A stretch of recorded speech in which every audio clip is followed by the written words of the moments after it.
Y en ese sentido, ¿no? Cuando nosotros estamos en búsqueda, a veces buscamos en lugares equivocados.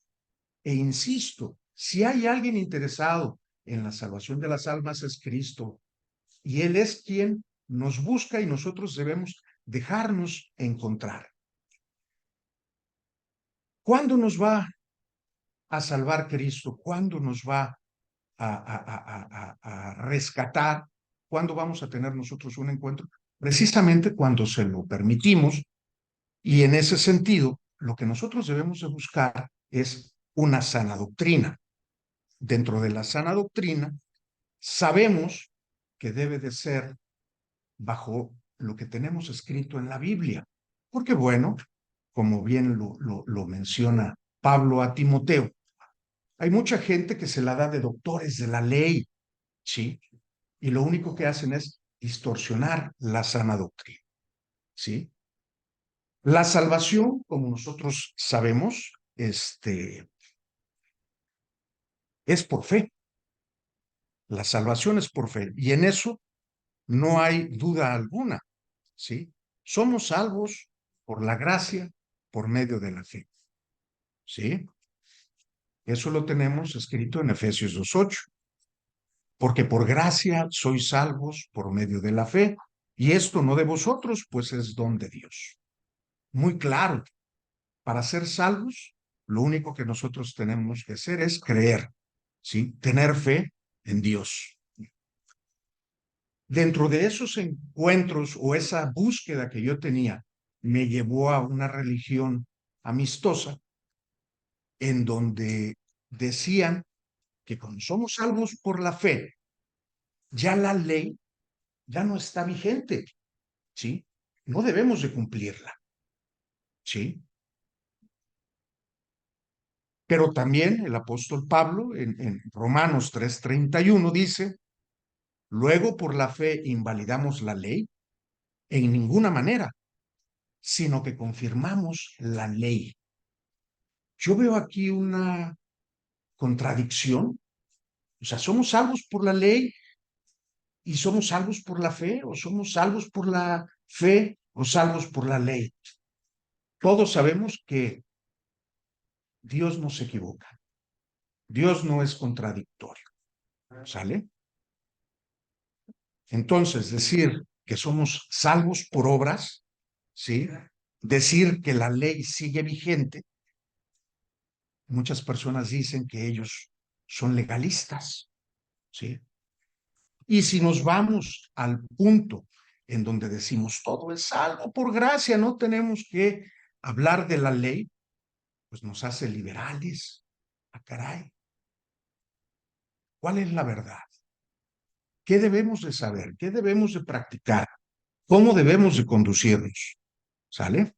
Entonces, cuando nosotros hablamos de la fe y hablamos de la ley, ¿sí? Hablamos de que la salvación es por la fe y hablamos de la vigencia de los 10 mandamientos, en realidad estamos hablando de dos cosas diferentes.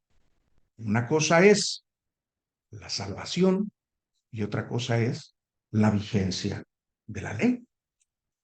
Por lo tanto, son dos temas diferentes que no se contraponen uno con el otro. Al contrario, se entrelazan entre sí, se acompaña una con la otra. Vamos a ver esto, obviamente, no bajo mi perspectiva, sino bajo la perspectiva de la palabra de Dios. ¿Sí? Porque bueno, si hablamos de que la ley nos salva, entonces somos legalistas. Pero si hablamos de que la fe es lo que nos salva y no debemos de cumplir la ley, entonces nos vamos a convertir en libertinos. Comamos y bebamos, casémonos unos con otros, ¿sí? ¿Por qué? Porque solamente la fe es lo que nos salva, ¿sí? Pero insisto, son dos cosas diferentes hablar la salvación y la vigencia de la ley. Aquí entonces, bueno, si sabemos todos que somos salvos bajo la fe, entonces, ¿para qué queremos la ley? ¿De qué nos sirven los 10 mandamientos? ¿Sí? ¿Para qué? ¿Para qué Dios? Porque, bueno, sabemos que Cristo, cuando estuvo aquí con nosotros, Él decía que Él no vino a cambiar nada de la ley, no vino ni a agregar una tilde, ni una coma, ni un punto. Bueno, entonces, ¿para qué nos sirve la ley? Bueno, nos sirve como espejo. La ley nos sirve como un espejo. ¿Para qué yo quiero un espejo? Pues para ver cómo estoy. Ah, caray, me estoy peinando, está un poquito chueco la corbata. ¿Estoy bien? ¿Estoy presentable? Bueno, pues precisamente los 10 mandamientos, la ley es para lo que nos sirve, para ver qué tan bien, qué tan mal estamos. ¿Sí? Recordemos los 10 mandamientos. No pecarás.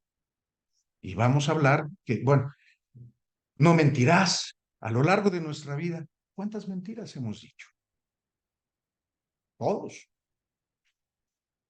todos hemos dicho. ¿Cuántas mentiras? Yo creo que los que tenemos más edad, un poquito más.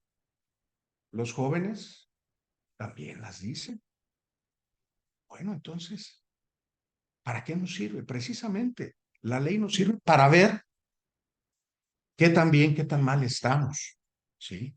Y obviamente, así como nos vemos que si tengo chueca la corbata, pues nos enderecemos, ajustemos lo que tenemos que ajustar, apretemos donde tenemos que apretar, ¿sí? Porque precisamente la ley me muestra mi pecado, ¿sale? Y eso lo vemos en Romanos 3:20,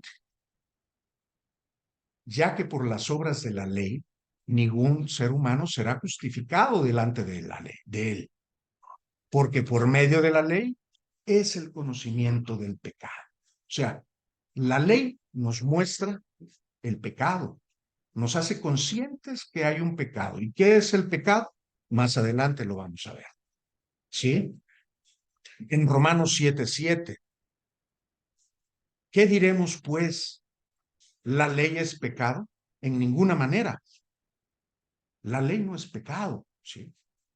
Dice Pablo, pero yo no conocí el pecado sino por la ley, ¿sí? Insisto, la ley nos muestra el pecado, ¿sí? Porque tampoco conociera la codicia si la ley no dijera, no codiciarás. Entonces, la ley nos muestra el pecado, ¿sí?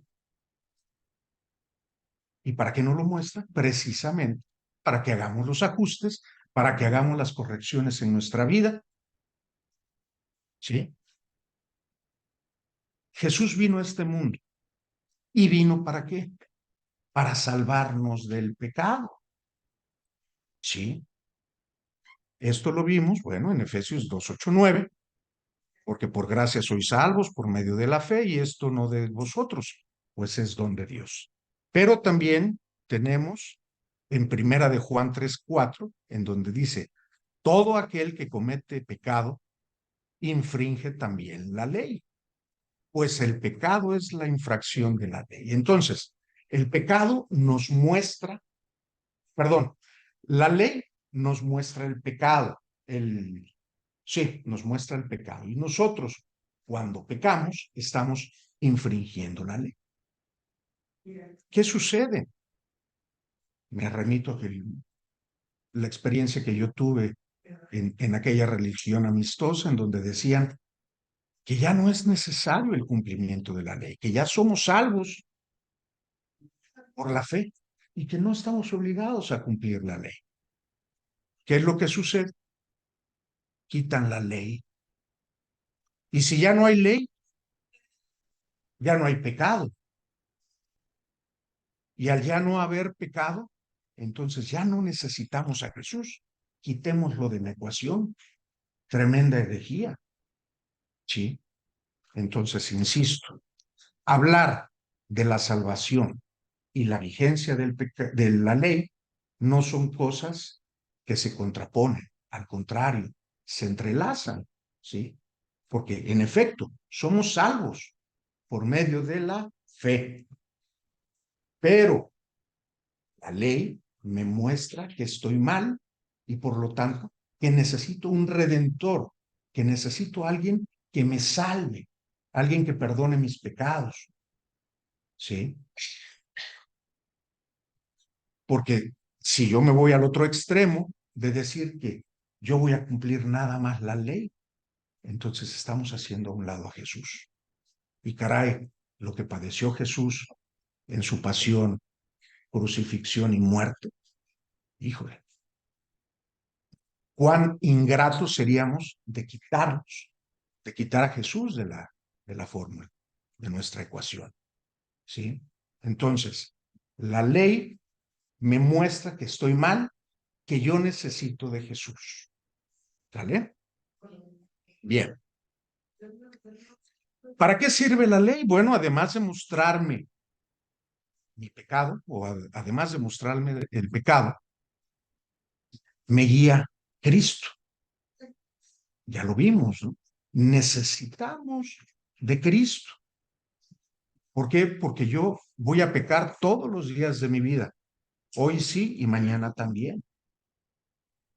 Entonces, es allí la importancia de que Jesús no tan solo esté en la ecuación de mi vida, sino que esté dentro de mi vida, ¿sí? Él, la ley, es guía a Cristo. Y esto lo leemos en Gálatas 3:24. Dice, de manera que la ley ha sido nuestro ayo para llevarnos a Cristo, a fin de que fuésemos justificados por la fe, no por la ley. La ley es el ayo que me lleva a Cristo y Cristo es quien me justifica por la fe. Ahí está. Sí. La vigencia de la ley es correcta, la salvación por la fe es correcto. Entrelazado perfectamente, gracias a la iluminación que le dio el Espíritu Santo al apóstol Pablo. Ahora, ¿qué es el ayo? Yo remarqué aquí, ayo, ¿qué es el ayo? Bueno, pues me puse a buscar y la definición de ayo dice que es la persona que en una casa acomodada, ¿sí?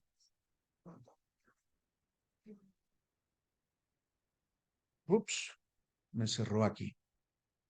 Bueno, permítanme tantito. Bueno, acá me sacó, ¿verdad? Uy. Bueno, no importa, vamos a continuar. Les decía que el ayo en aquellos tiempos, en una familia, en una casa acomodada, era la persona que llevaba a los niños a la escuela. No necesariamente era quien enseñaba, ¿sí? Era quien llevaba a los niños a la escuela. Y además era la persona que estaba pendiente de que los niños hicieran su tarea, ¿sí? Aprendieran, se comportaran bien. Entonces, la ley es nuestro ayo. La ley es quien nos lleva a Cristo y la ley es quien nos muestra que estamos en pecado y obviamente una invitación perfecta para aceptar a Cristo como nuestro Señor y nuestro Redentor y así como para el arrepentimiento de nuestros pecados. ¿Sale? Ahora, ¿qué juego tiene la ley en el plan de la salvación? Pues mucha. Si me haces favor. Bien. En Efesios 2:8 ya vimos que, bueno, somos salvos por la gracia de la fe, por la gracia, por medio de la fe, ¿sí? Que es un regalo, ¿sí? Nosotros no tenemos que hacer nada para ser salvos, ¿sale? La salvación es gratuita. Adelante, por favor. ¿Sí? Porque somos salvos por gracia, ¿sí? Jesús murió por nosotros. Insisto, lo que él padeció en su martirio, en su pasión, muerte, híjole, solamente él lo podía soportar, porque era situación sobrehumana, tantos latigazos, tantas vejaciones, tanto sufrimiento, tanta tortura, ¿sí? Ahora, es por medio de la fe, ya que aceptamos ese sacrificio. Recordemos que está escrito que sin derramamiento de sangre no hay remisión de pecados. Entonces, necesariamente, a la remisión de los pecados tenía que haber derramamiento de sangre. Jesús derramó hasta su última gota. Tan es así que cuando lo traspasan, ¿sí? Salió agua con sangre, porque hasta la última gota derramó por ti y por mí. ¿Sale? En un acto sustitutivo, porque quien pecó fui yo, quienes pecamos fuimos nosotros, quienes debieron de ser crucificados fuimos nosotros, no él. Pero por amor, él hace este cambio, esta sustitución, y él muere por nosotros, ¿sale? Para redención de nuestros pecados. Adelante, por favor. Ahora, todo esto se da por amor. Juan 3:16, porque de tal manera amó Dios al mundo que dio a su Hijo unigénito, para que todo aquel que en él cree no se pierda, mas tenga vida eterna. Entonces, Cristo murió por nosotros, fue dado por, por el Padre, ¿sí? Y es una muestra de amor. Esto lo vemos en Juan 14:21, ¿sí? El que tiene mis mandamientos y los guarda, ese es el que me ama. Entonces, ¿cómo vamos a sacar de la ecuación a los mandamientos si el apóstol Juan nos dice que el que ama tiene los mandamientos? ¿Sí? Este será amado por mi Padre y yo le amaré y me manifestaré a él. Entonces, no podemos sacar del plan de salvación el cumplimiento de la ley. Adelante, por favor. En Primera de Corintios 8:3, pero si alguno ama a Dios, es conocido por él. Esto es muy importante, ¿sí? Estoy seguro que todos conocemos a nuestro señor presidente, ¿sí? Pero tengo la certeza que si nosotros en este momento vayamos a Palacio Nacional, tocamos la puerta y vengo a ver al señor presidente, no nos van a dejar pasar, por mucho de que lo conozcamos. Nos tiene que conocer a nosotros para que dé la instrucción y diga, ah, sí, sí lo conozco, déjenlo pasar. Pues lo mismo va a pasar cuando lleguemos con el Señor, ¿sí? Lo importante no es que nosotros lo conozcamos. Mucha gente dice, yo conozco a Dios, claro que lo conozco, pero Dios lo conoce a él. Todos somos creación de Dios, mas no todos somos hijos de Dios. Todos somos creados por Dios, pero no todos tenemos la salvación por medio de la fe. Aunque está a nuestra disposición, hay muchos que desafortunadamente la rechazan, la hacen a un lado, ¿sí? Porque a final de cuentas, todo esto nos habla de que hay una relación. Debe de haber una relación con Dios y debe de haber una relación con nuestros prójimos. ¿Sí? Adelante. A final de cuentas, todo esto tiene que ver con amar a Dios y con el amor que Dios nos tiene a nosotros. Por favor. Creo que ya. Ya.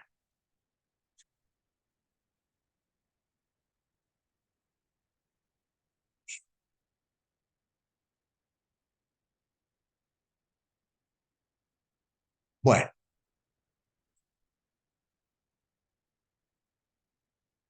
problemitas. Sí, perfecto. Gracias. Ah, adelante, por favor. Bien, no podemos nosotros amar a Dios si no amamos a nuestro prójimo. Esto tiene que verse reflejado. Digo, así como cuando nosotros prendemos o apretamos el botón del apagador, inmediatamente prende la luz, así también se tiene que ver en nosotros. Cuando nosotros recibimos a Cristo, necesariamente esto se tiene que ver reflejado en nuestra conducta, en nuestro comportamiento y obviamente en la relación que tengamos con nuestros prójimos. ¿Sí? Esto lo vemos en Lucas 10, del 25 al 28. Dice, he aquí un intérprete de la ley se levantó y dijo para probarle, Maestro, ¿haciendo qué cosa heredaré la vida eterna? Él le dijo, ¿qué está escrito en la ley? ¿Cómo lees? Aquel respondiendo dijo, amarás al Señor tu Dios con todo tu corazón, con toda tu alma, con todas tus fuerzas, con toda tu mente, y a tu prójimo como a ti mismo. Y le dijo, bien has respondido, haz esto y vivirás. Entonces, bueno, siempre que nosotros, o en el momento en que nosotros somos salvos, en ese momento tiene que haber una transformación en nuestra vida, ¿sí? Es lo que también el Señor Jesús le dijo a Nicodemo, es renacer, ser una persona nueva, que si yo iba para la derecha, tengo que ir a la izquierda, que si yo hacía esto, tengo que hacer esto otro. Y en ese sentido va la instrucción, ¿sí? Seguimos, por favor. Y respondiendo el rey, esto está en Mateo 25:40, les dirá, de cierto os digo, que en cuanto lo hicisteis a uno de estos mis hermanos más pequeños, a mí me lo hicisteis. ¿Qué vamos? A que a final de cuentas nosotros debemos de reflejar nuestra salvación, ¿sí? Con nuestros hechos, con nuestras obras, porque ya somos criaturas nuevas, dice el mismo apóstol Pablo, he aquí las cosas viejas pasaron, todas son hechas nuevas. Debe de haber un cambio y esto se va a ver reflejado con el trato a nuestros prójimos, a nuestros cercanos, a nuestros seres queridos. En Juan 13:35 leemos, en esto conocerán todos que son mis discípulos, si si tuvieran amor los unos con los otros. A final de cuentas, esta era una instrucción a sus apóstoles, en donde les decía, bueno, de esta manera la gente va a saber que ustedes son mis discípulos, que ustedes son mis apóstoles, que se aman entre ustedes. Así también nosotros debemos, como hijos de Dios, ¿sí? Como personas renacidas, como criaturas hechas nuevas, debemos de reflejar, ¿sí? Recordemos las parábolas que el Señor nos dejó. No se pone una lámpara abajo de la cama, no, al contrario, debe de iluminar, ¿sí? La sal, ¿sí? La sal cuando ya no sirve es tirada. Bueno, nosotros no, debemos de ser también la sal del mundo, debemos de condimentar y bueno, también debemos de recordar que la sal en aquellos tiempos se utilizaba como medio de conservación de alimentos. Bueno, pues nosotros, ¿qué mejor alimento debemos de conservar que la palabra de Dios?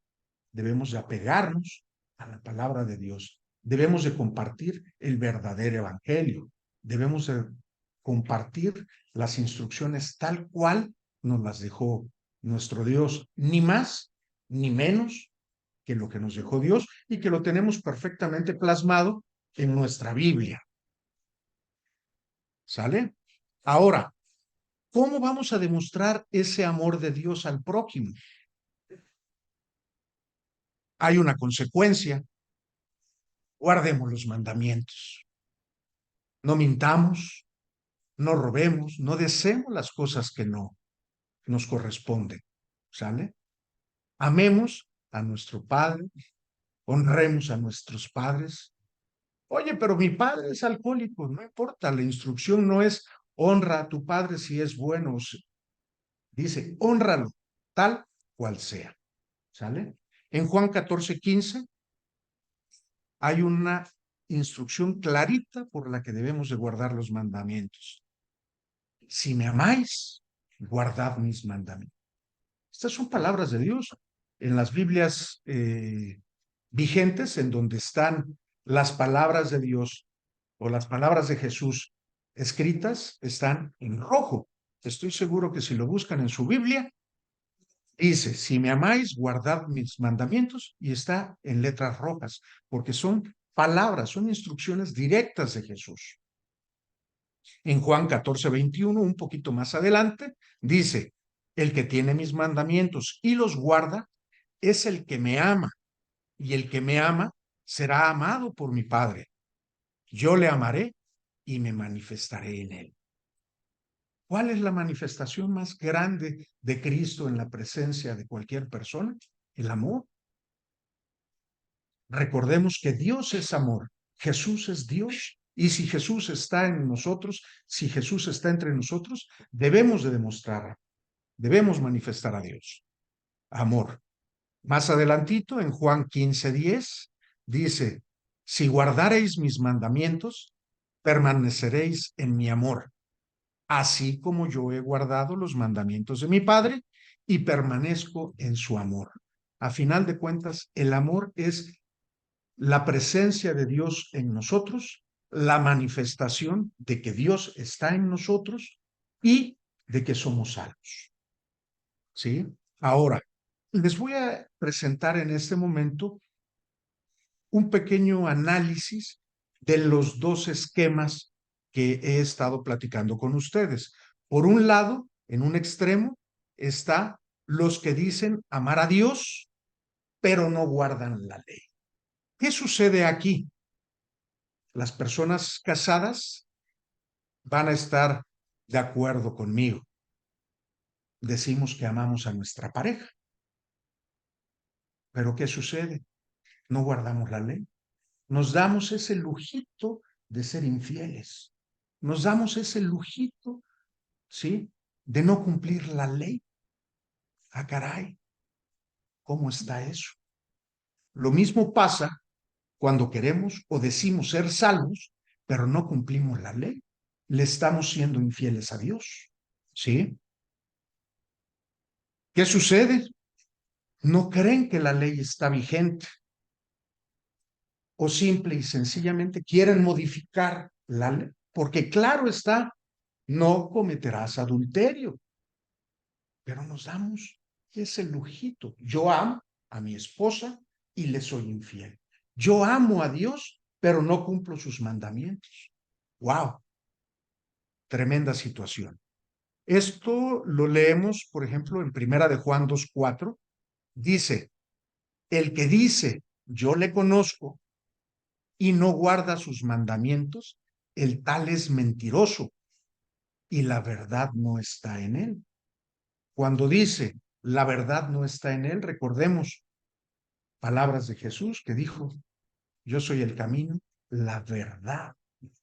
Caray, ¿cómo voy a decir que Cristo está en mí y voy a vivir una vida de mentiras? Sí, y aquí lo dice, que si tú no guardas los mandamientos, eres un mentiroso. Y recordemos que los mentirosos no heredarán el reino de Dios. En Mateo 7, los versículos 21 y 23, vamos a encontrar que dice, no todo el que me dice, Señor, Señor, entrará en el reino de los cielos, sino el que hace la voluntad de mi Padre que está en los cielos.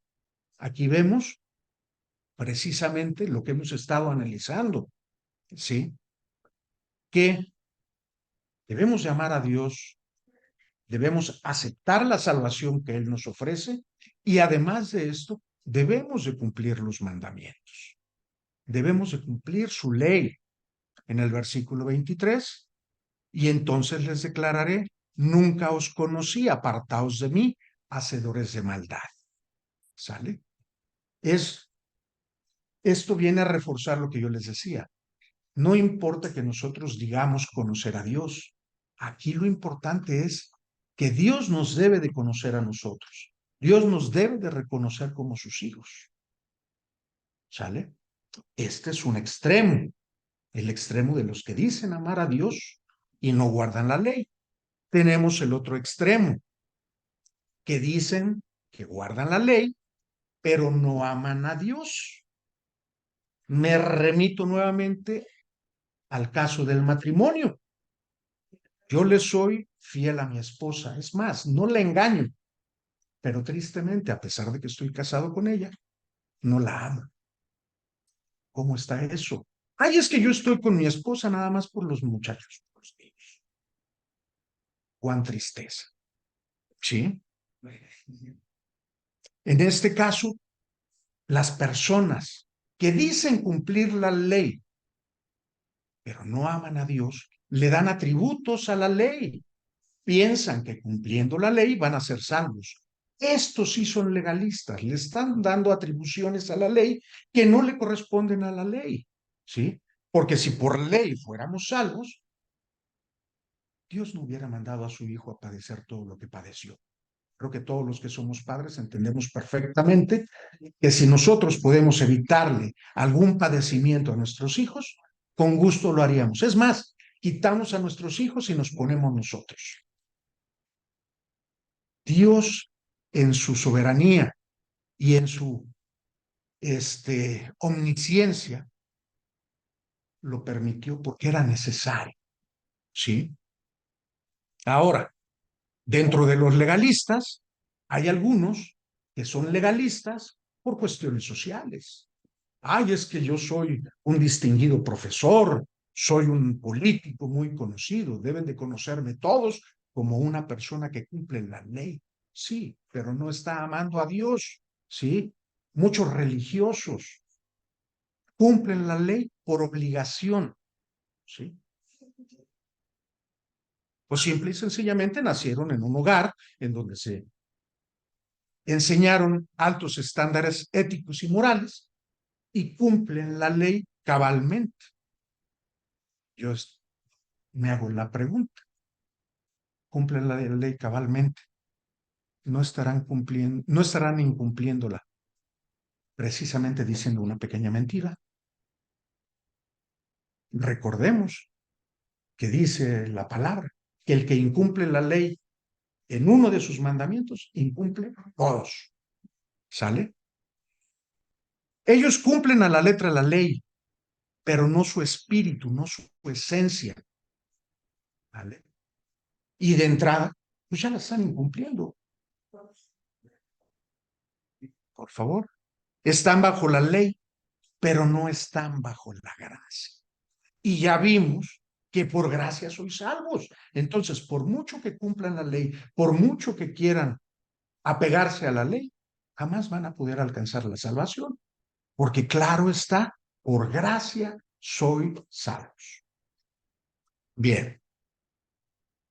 En Romanos 6, 14 y 15 leemos, porque el pecado no se enseñoreará de vosotros, pues no estáis bajo la ley, sino bajo la gracia. Aquí estamos. Este mensaje es para nosotros, los creyentes, ¿sí? En donde se nos dice que el pecado no está sobre nosotros, no se enseñoreará sobre nosotros. ¿Por qué? Porque nosotros estamos bajo la gracia, ¿sale? Por gracia sois salvos. Entonces, estamos bajo la gracia. ¿Qué pues? ¿Pecaremos porque no estamos bajo la ley, sino bajo la gracia? En ninguna manera. O sea, nosotros, que ya somos salvos bajo la gracia, no tenemos autorizado incumplir la ley. Al contrario, debemos de cumplirla. ¿Sí? Siguiente, por favor. En Romanos 6:22, un poquito más adelante, dice, mas ahora habéis sido libertados del pecado y hechos siervos de Dios. Tenéis por vuestro futuro la santificación y como fin la vida eterna. Ya vimos que Jesús vino a liberarnos del pecado, no vino a darnos licencia para pecar, nos vino a liberar. Entonces, en ese sentido, nosotros, ya que estamos libres de pecado, lo que debemos de tener como fruto es la santificación. ¿Qué es la santificación? Ser apartados. Ya somos santos, porque hemos sido ¿sí? Hemos sido apartados del pecado. Normalmente la gente piensa, gracias a la religión tradicional, que ser santo es ser sin pecado. Y en parte sí, pero la santificación no depende de nosotros. Así como la salvación tampoco depende de nosotros, la santificación tampoco depende de nosotros. Nosotros debemos de pedirle a Dios en oración, en nuestras oraciones diarias, que nos permita mantenernos santos, apartados del pecado, porque nuestra naturaleza nos va a seguir llevando a seguir pecando. Pablo, el apóstol, decía, miserable de mí, que queriendo hacer lo bueno, que queriendo cumplir, no lo podía hacer. Si eso, Pablo, que fue Pablo, cuánto y más nosotros. Leemos ahora en Primera de Juan 5:3, dice, pues este es el amor de Dios, que guardemos sus mandamientos, y sus mandamientos no son gravosos.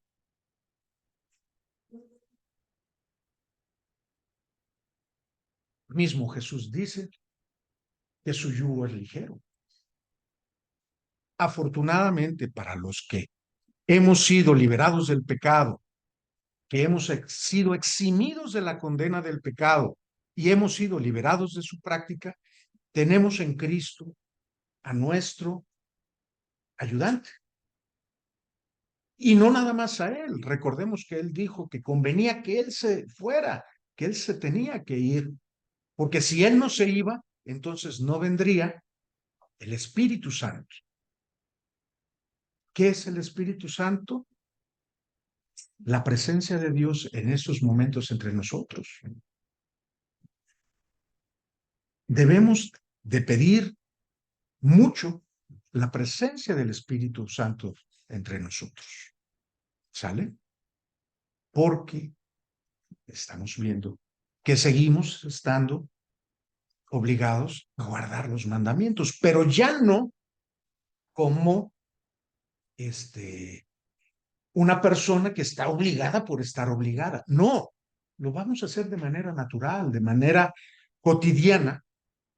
La presencia del Espíritu Santo nos va a ayudar y nos va a permitir ir mejorando día con día, porque la santificación no es de ahorita y ya, no, es un crecer día a día.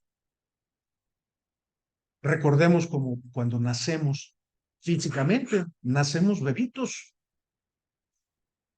y vamos creciendo poco a poco. Lo mismo sucede en la parte espiritual. Pablo lo decía, ¿no? A ustedes les doy leche espiritual porque todavía no han crecido, pero espérense, crezcan en espíritu para poder compartirles las viandas, estos manjares, estos privilegios que Dios nos tiene. Entonces, no vamos a dejar de pecar de hoy a mañana. Quiera Dios, tenga Dios la gracia y la misericordia con nosotros para que así fuera. La realidad es que no. Pero si Dios en su voluntad así lo tiene, así va a ser. ¿Sí? Pero Dios también nos va permitiendo que vayamos creciendo, vayamos desarrollándonos espiritualmente. Y para eso, pues obviamente tenemos que apegarnos a la oración, a la lectura de la Biblia, ¿sí? Yo siempre les comparto a las personas con las que tengo oportunidad de que normalmente nosotros comemos 3 veces al día, desayuno, comida y cena. Algunos nos damos el lujito de tener por ahí una colación intermedia. Pues también así nosotros debemos de orar. Y yo veo, al menos en mi vida, 5 momentos, por lo menos 5 momentos para orar. Primero, cuando me levanto. 3 alimentos, 3 momentos especiales para darle gracias a Dios. Orar. Y el quinto, para cuando ya me voy a dormir, dar gracias por todo lo que sucedió, bueno y malo, porque recuerden que para los que amamos a Cristo, hasta lo malo es para nuestro beneficio. También recordemos que el apóstol Pablo dice, orad sin cesar en todo momento. Sí, bien. En Romanos 10:4 leemos, dice, porque el fin de la ley es Cristo, para justicia a todo aquel que cree.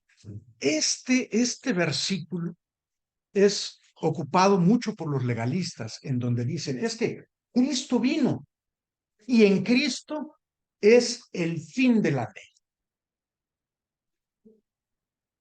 Seguimos, por favor. Aquí yo les puse en la parte de abajo el mismo versículo, pero en griego. Y en negrito está telos, que es la palabra griega que corresponde a fin. ¿Sale? Adelante. El significado o la palabra telos tiene dos significados o dos connotaciones. Una, fin de finalizar, determinación, y por el otro lado tenemos fin de propósito u objetivo. ¿Sale? Por lo tanto, voy a remitirme a Gálatas 3:24, en donde dice, de manera que la ley ha sido nuestro ayo, ya lo leímos. La ley es quien nos lleva a Cristo, ¿sí? Y dice, a fin de que seamos justificados por la ley, por la fe, perdón. Si nosotros hacemos un comparativo entre Romanos 10:4 y Gálatas 3:24, vamos a ver que la palabra fin, como está escrito en Romanos 10:24, no es fin de término, no es fin de finalizar, sino es fin de propósito u objetivo. Y vamos a ver cómo quedaría. Dice Romanos 10:4 contra Gálatas 3:24. Dice, porque el fin, telos, de la ley, dice, de manera que la ley, telos, ha sido nuestro ayo. Ok. Es Cristo, a Cristo, para justicia que todo aquel cree, a fin de que fuésemos justificados por la fe. Vamos a manejar que la ley, sí, la vamos a manejar fin de finalizar o determinación. En Gálatas 3:24, si me das favor de regresar, en Gálatas 3:24 no tendría esa connotación, porque imagínense que, digamos, de manera que la ley, ¿sí? Es donde termina. Y termina para llevarnos a Cristo, no tiene allí connotación, no tiene una secuencia, una hilación lógica. Por lo tanto, si hacemos ese comparativo de que de manera que la ley ha sido nuestro ayo para llevarnos a Cristo, a fin de que fuésemos justificados por la fe, tendríamos que decir en Romanos 10:4 que la ley es el propósito de la ley es Cristo, que es precisamente lo que veíamos anteriormente, que la ley, además de mostrarnos nuestro pecado, nos lleva a Cristo. Es el propósito llevarnos a Cristo. ¿Vale? En Filipenses 1:6 leemos, estando persuadido de esto, que el que comenzó en vosotros la buena obra, la perfeccionará hasta el día de Jesucristo. Es precisamente lo que les compartía hace unos momentos.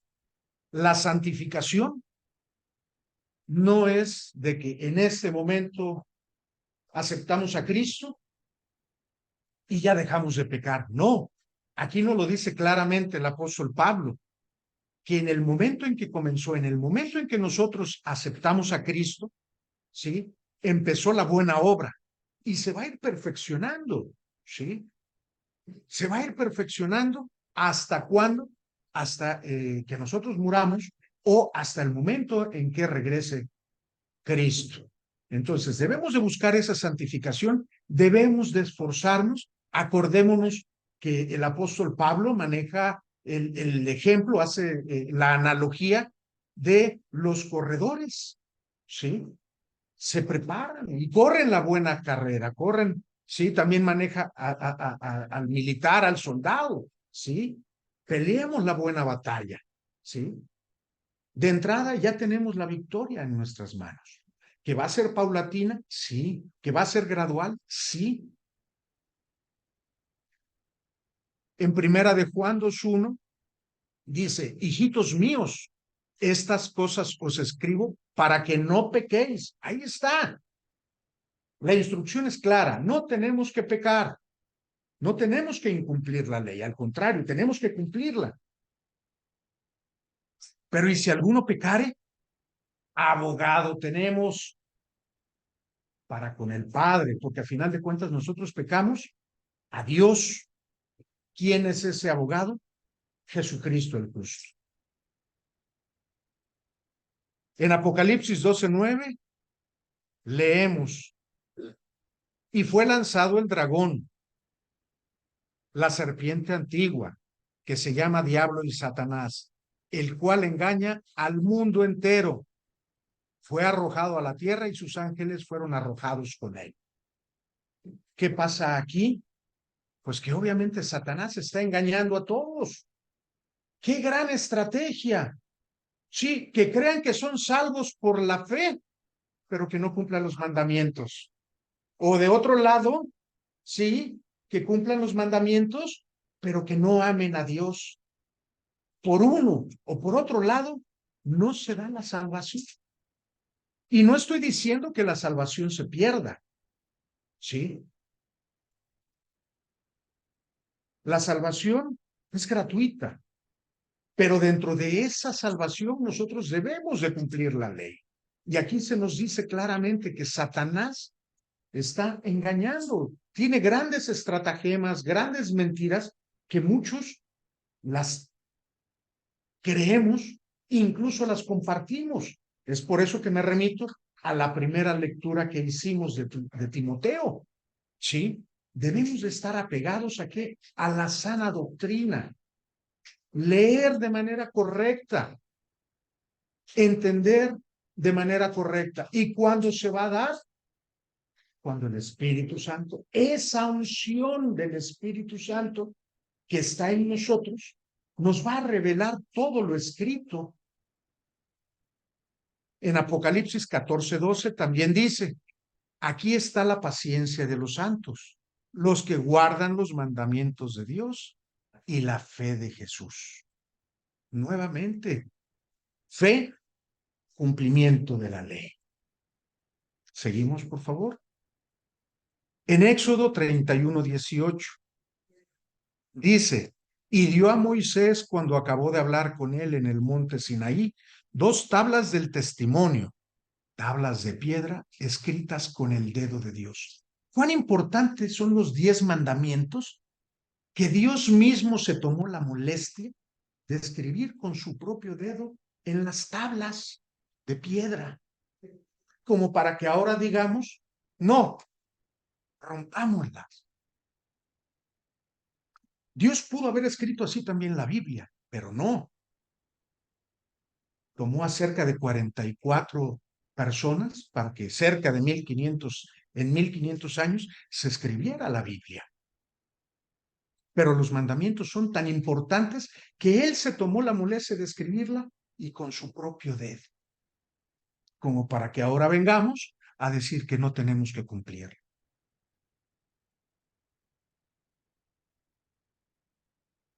Para reflexionar, Juan 14:15, si me amáis, guardad mis mandamientos. Ahora siempre que vayamos a decir que no hay que cumplir los mandamientos, o siempre que estemos siendo tentados, o que estemos próximos a pecar, hay que guardar, hay que reflexionar que si realmente amamos a Dios, debemos de guardar sus mandamientos. Gálatas 3:24. Apeguémonos a la ley, cumplámosla, porque nos lleva a Cristo. Nos permite visualizar nuestro pecado, ver en qué estamos mal para mejorar, Y así como nos peinamos y nos maquillamos y hacemos y deshacemos y nos vemos frente al espejo para mejorar nuestra apariencia, hagamos lo mismo, veamos los pecados, los mandamientos, perdón, y corrijamos nuestros pecados, porque indudablemente vamos a seguir pecando. Pero a Dios gracias, tenemos un abogado. En Apocalipsis 7:9 dice una profecía que es cuando ya sea los últimos momentos, los últimos días, cuando sea el día del Señor, dice, después de esto miré, y he aquí una gran multitud, la cual nadie podía contar, de todas naciones y tribus y pueblos y lenguas, que estaban dentro del trono y en la presencia del Cordero. Ellos estaban vestidos de ropas blancas y con palmas en las manos. ¿Por qué estaban estas personas o por qué van a estar estas personas al frente de Dios, enfrente de Dios, a un lado de su trono? ¿Y por qué con ropas blancas? Son las ropas de la santidad. ¿Qué es la santidad? Estar apartados del pecado. Yo quiero estar en ese día vestido con ropas blancas. Espero que ustedes también y podamos vernos en ese día viendo a nuestro Señor en toda su gloria, en toda su magnitud, y nosotros vestidos de blanco, alabándolo, dándole gracias por su gracia y por su misericordia. ¿Vale? Bueno, pues es el estudio que Dios puso en mi corazón para compartir con ustedes. Vamos a concluir con una pequeña oración. Gracias, Padre. Gracias, Señor, porque tú nos has hablado claro, directo a nuestro corazón. Sé, Padre, que tú has preparado nuestros corazones para que esta semilla, que es tu palabra, caiga en nuestros corazones, pueda germinar y en un momento dado crecer y dar fruto para tu gloria. Danos hambre, Señor, por las almas de los que nos rodean, de nuestros familiares y amigos. Danos la sabiduría y la valentía para poderles compartir, Señor. Y danos hambre y sed de ti para buscarte todos los días de nuestra vida. Todo esto, Padre, te lo pedimos en el nombre precioso de tu Hijo Jesús. Amén.